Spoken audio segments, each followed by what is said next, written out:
Oke, apa kabar kalian semua hari ini? Mudah-mudahan selalu diberi kesehatan ya. Kita mulai pelajaran pada malam hari ini. Hari ini tema kita yaitu tentang laporan keuangan. Sebelum kita memulai materi, silahkan kita absen dulu ya.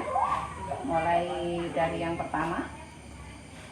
Baik, perkenalkan nama saya M. Farul Afandi dengan NIM 22030-181 dari kelas 6 MM. Nama saya Nining Hidayati dengan NIM 22030-126 6MF, kelas 6MF Banyumas. Nama saya Ibnu Asabil Ulum, NIM 22030102 dari kelas 6MF. Oke anak-anak semua, hari ini pembahasannya tentang laporan keuangan ya. Kita akan membahas definisi tentang laporan keuangan.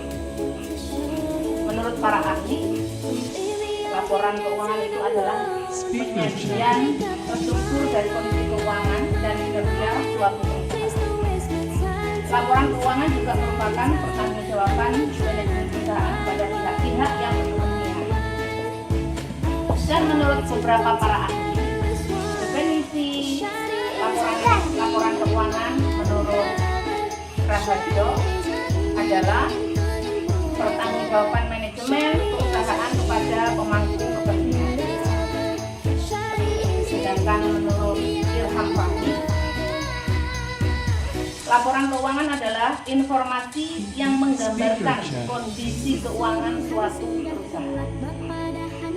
Selanjutnya, definisi menurut ahli yaitu menurut Munawir,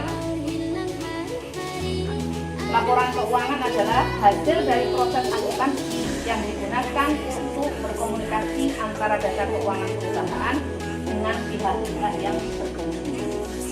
Selanjutnya, yang terakhir yaitu menurut Kasmil,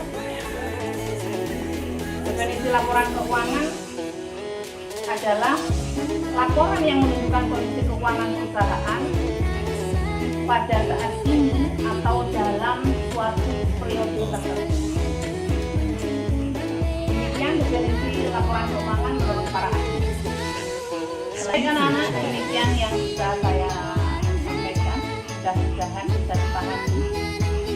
Untuk selanjutnya, mohon maaf karena saya tidak bisa melanjutkan materinya. Nanti akan dibagikan oleh Bapak Guru yang lainnya.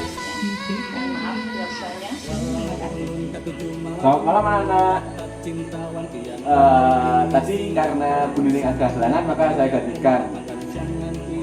Tadi sekarang saya melanjutkan tujuan dan fungsi laporan keuangan. Jadi di sini tujuan yang pertama yaitu adalah ini.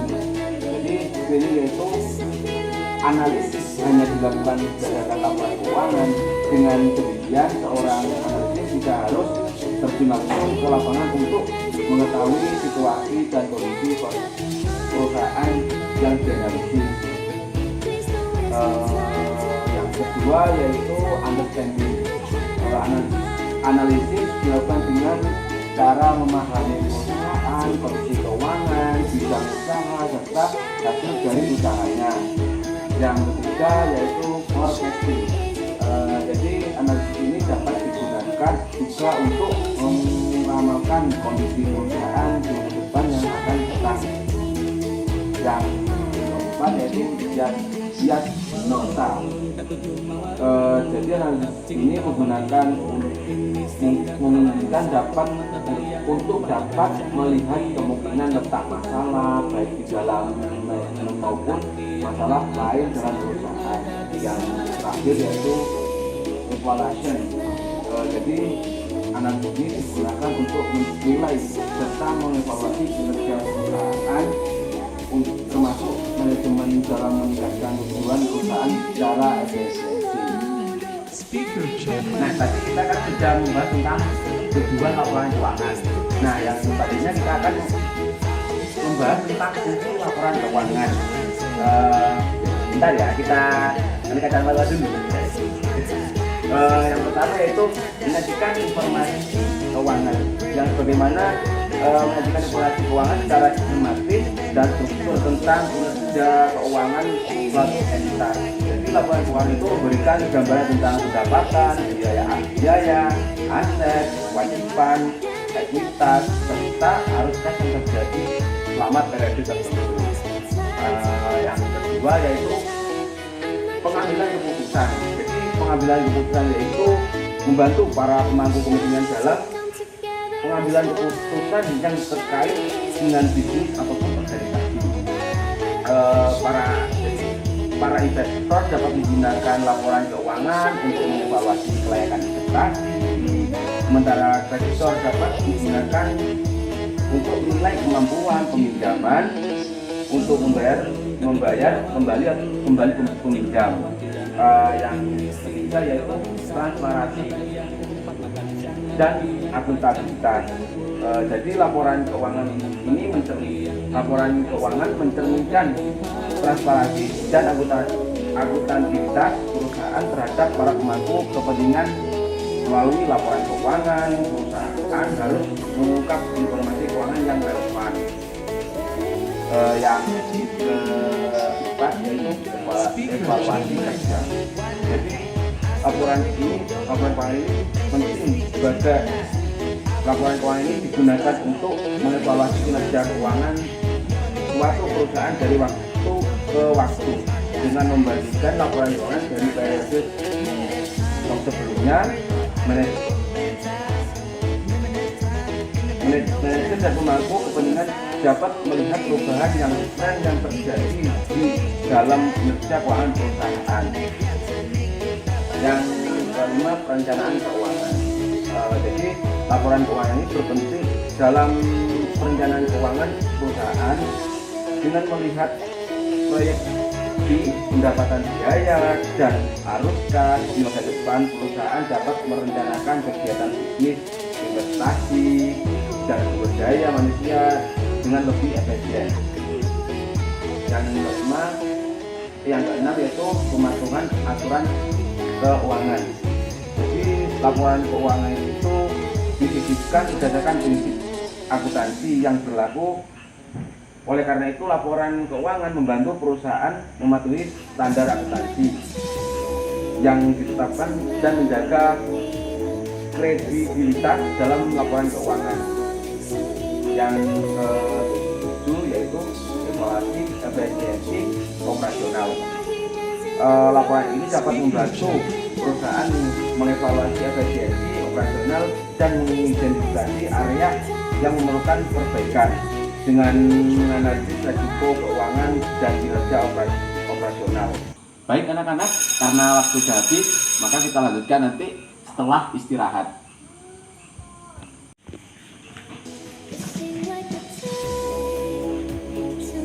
Selamat malam anak-anak. Baik, karena waktu sudah habis, saya akan melanjutkan materi dari Pak Fadul. Selanjutnya kita akan membahas tentang jenis dari laporan keuangan. Yang pertama adalah laporan laba dan rugi.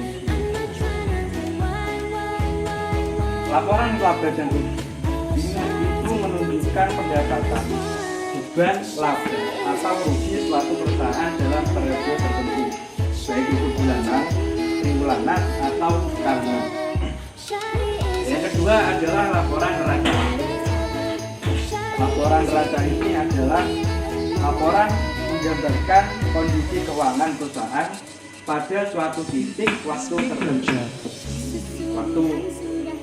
Laporan neraca sendiri terdiri dari 3 komponen utama. Yang pertama, aset, liabilitas, dan ekuitas. Aset adalah kekayaan perusahaan, liabilitas adalah kewajiban atau utang, dan ekuitas adalah hak pemilik atas perusahaan. Yang ketiga adalah laporan arus kas. Laporan ini mencatat semua penerimaan dan pengeluaran kas dalam periode tertentu. Ada arus kas operasi, Ada arus kas investasi dan ada arus kas pendanaan. Laporan yang keempat adalah laporan perubahan ekuitas. Laporan ini menunjukkan perubahan dalam ekuitas pemilik selama periode tertentu. Komponen utamanya mencakup mode awal, tambahan modal dari pemilik, laba atau dividen, dan dividen yang dibagikan kepada pemegang saham. Selanjutnya, laporan yang terakhir, jenis laporan yang terakhir adalah catatan laporan keuangan. Catatan laporan keuangan ini berisi informasi tambahan untuk menjelaskan laporan keuangan utama, mencakup kebijakan akuntansi, rincian transaksi atau informasi yang tidak dapat dimasukkan dalam keempat laporan.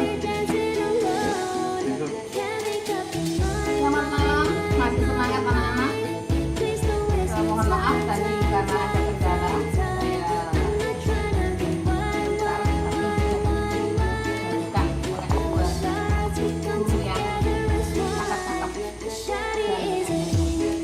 sekarang saya lanjutkan laporan keuangan yang berhubungan dengan laporan keuangan. Laporan keuangan itu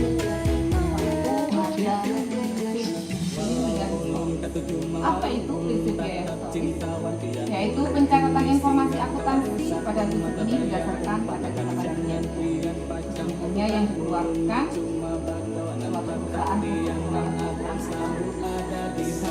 Selanjutnya yang kedua yaitu pengakuan pendapatan.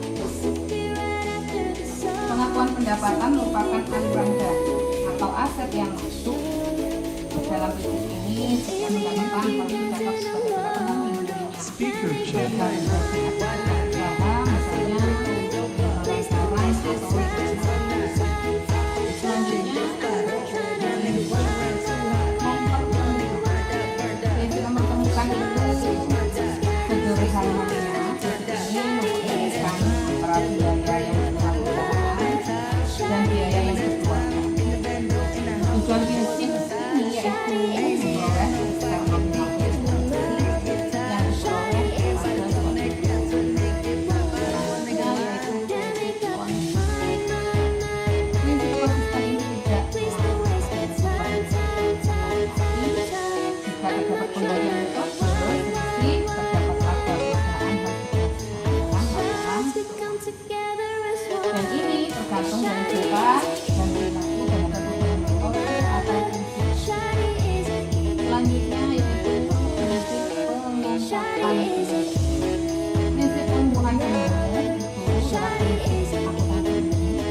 Penyajian informasi keuangan dilaporkan dengan lengkap. Tujuannya tidak lain adalah untuk mengetahui kondisi suatu perusahaan dalam mengambil sebuah keputusan. Yang selanjutnya, yang keenam yaitu prinsip entitas ekonomi. Prinsip entitas ekonomi di setiap perusahaan merupakan kesatuan usaha yang terdiri sendiri dari entitas ekonomi.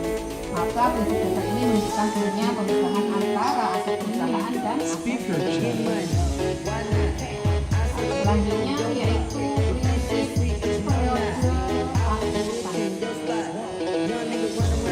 Prinsip ini, prinsip dasar akuntansi ini mengadopsi prinsip waktu. Laporan keuangan memiliki batasan berupa periode waktu tertentu.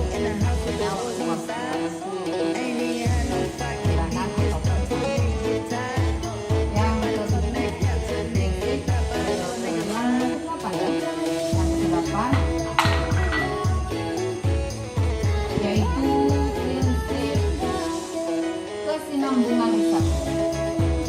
Berdasarkan prinsip kesinambungan usaha, suatu usaha ekonomi dapat berjalan berkesinambungan secara konsisten jika tidak ada peristiwa khusus yang berdampak pada pembuktian bisnis. Misalnya seperti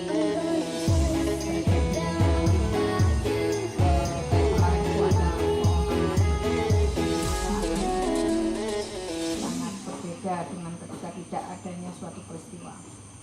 Yang dilanjutkan yang terakhir yaitu prinsip tentang materialisme. Prinsip ini tentu saja bisa menjadi Speaker check.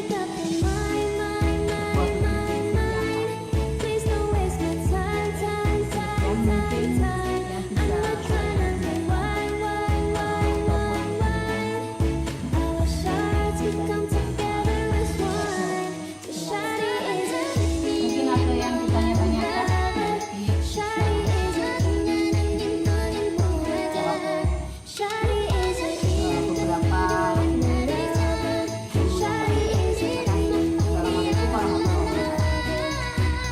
Dengan keterangan semua ini, paham kalian anak-anak? Paham, Bu.